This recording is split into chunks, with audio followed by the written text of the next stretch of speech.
What's up guys, and welcome back to the channel. You're with Chris, and today I'll be wrapping up the last week of August as we roll right on through to September. Now it's a bit of a funny week.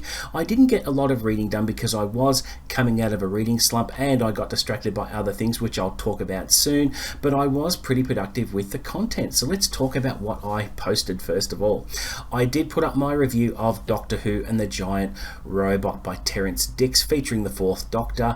This was a book I wanted to read because I am planning on reading a lot of Doctor Who books next year, and I wanted to prime myself and reacquaint myself with the target novelizations, and this was a logical choice for me because when I was growing up, Tom Baker was the main Doctor on TV at the time, and I had a lot of fun with this one. I forgot how fun it was to read about the Doctor, and Tom Baker brought his own special brand of humour and personality to the role, and it was just really good to revisit that.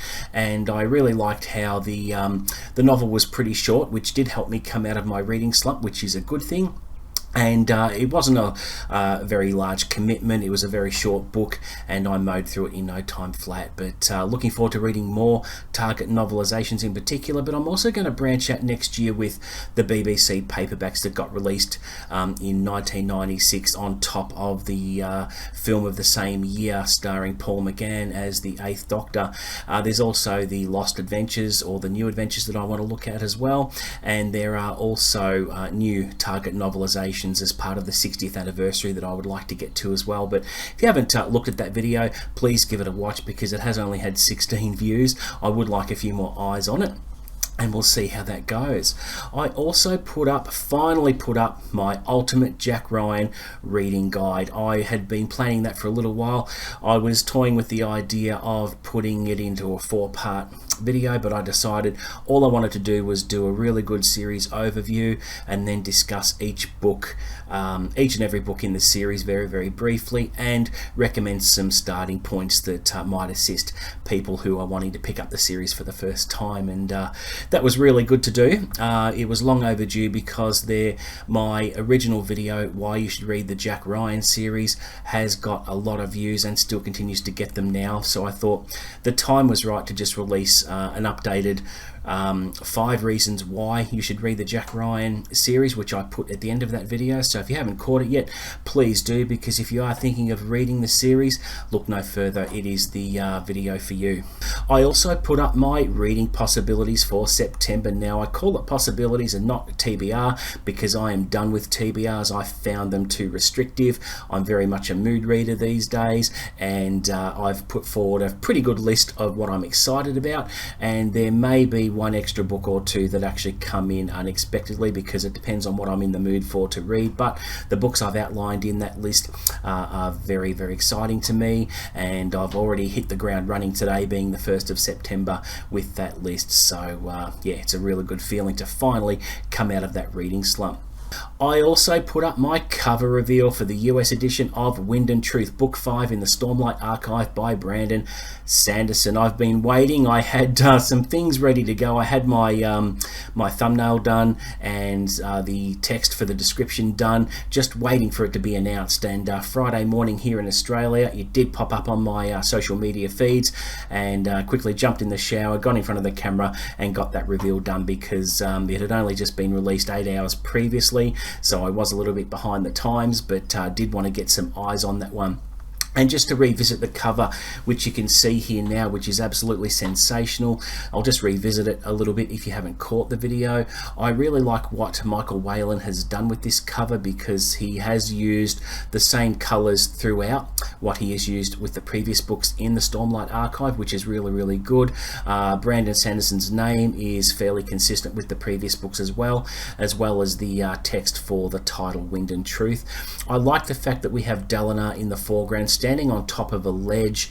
It's hard to say whether it's the Tower of Erythra or not, but it may be a small section. It might be a balcony of some description, but it looks like he's reaching out to the bright orange sky there, and I would say he either has the Way of Kings or Oathbringer clutched in his left hand there. I really like the sense of movement where the wind is blowing through his blue coat. and just wondering why he's holding his hand out like that. Is he going to ascend or what? But not much is given away, but it's tantalising anyway. And I like the UK cover as well, but there's something about Michael Whelan's art that resonates with me a little bit differently, and I absolutely love it, and makes me even more excited to take delivery of my hardback copy that I've ordered from Amazon US when it comes maybe a couple of days after the 6th of December. So in order to back myself up and make sure that I get to read the thing on the 6th of December, it's going to be downloaded to my Kindle on the 6th of December at midnight, so I can start reading it digitally. So bring it on. As to what I read this week, or started to read, I started Patient Zero by Jonathan Maberry, book 1 in the Joe Ledger series, recommended to me by John from over at Talking Story, and was a good way to continue to get out of my reading slump, because it is a fairly short book. It's fast-paced and action-packed. Now, I did stop the book temporarily a third of the way through, not for lack of enjoyment, only because the end of the month was fast approaching, and I really wanted to get an early jump on my first book for September, which happens to be Ordinary Grace by William Kent Krueger, a fantastic writer, and I'm already 33% through as of today, and I hope to finish by early next week.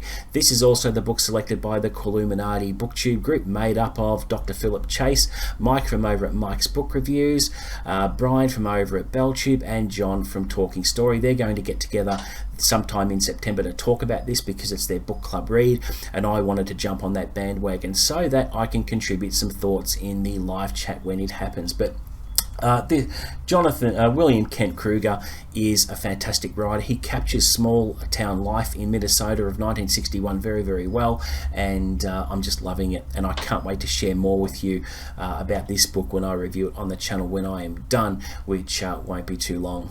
As for next week's reading, I will continue obviously with Ordinary Grace, then I will try and finish Patient Zero, and if time permits, I will pick up Tress of the Emerald Sea by Brandon Sanderson, because I've wanted to read that for a little while as part of continuing my Cosmere journey in order to be up to date by December 6 when Wind and Truth comes out, and I'm almost there. I've only got a few more books to read.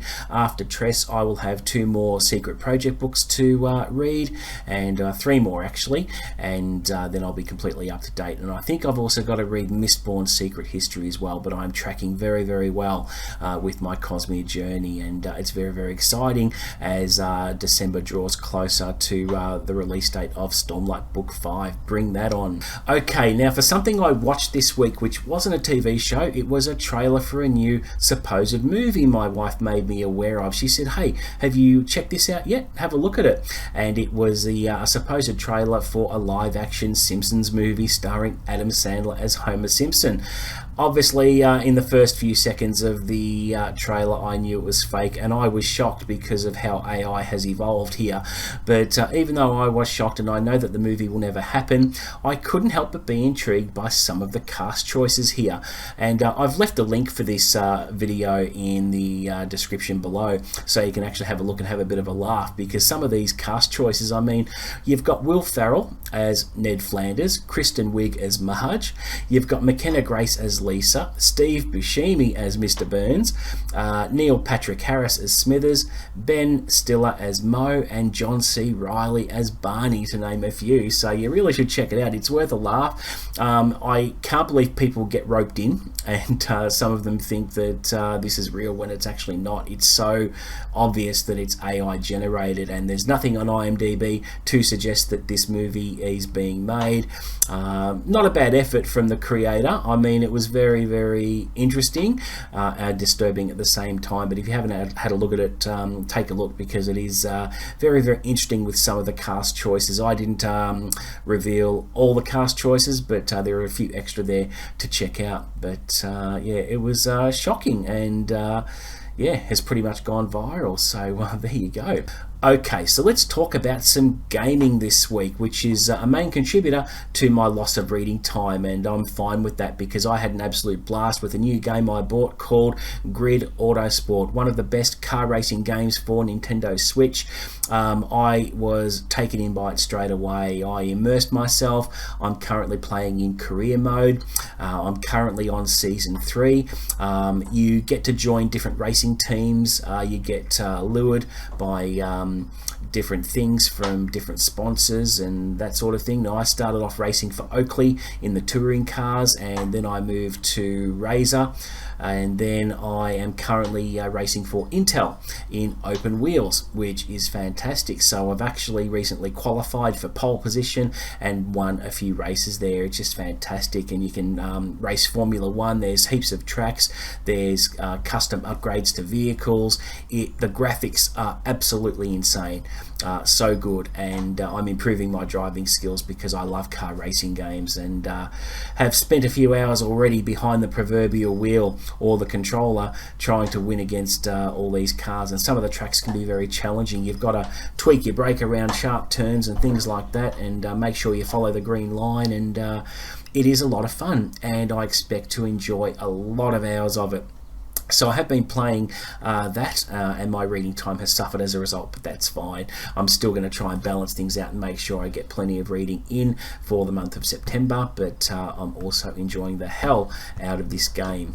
So there you go, guys. That is it for my weekly wrap up. Thank you as per usual for watching. Please don't forget to like and subscribe. Help me get closer to 1,000 subscribers, and I will promise to deliver the best content I can.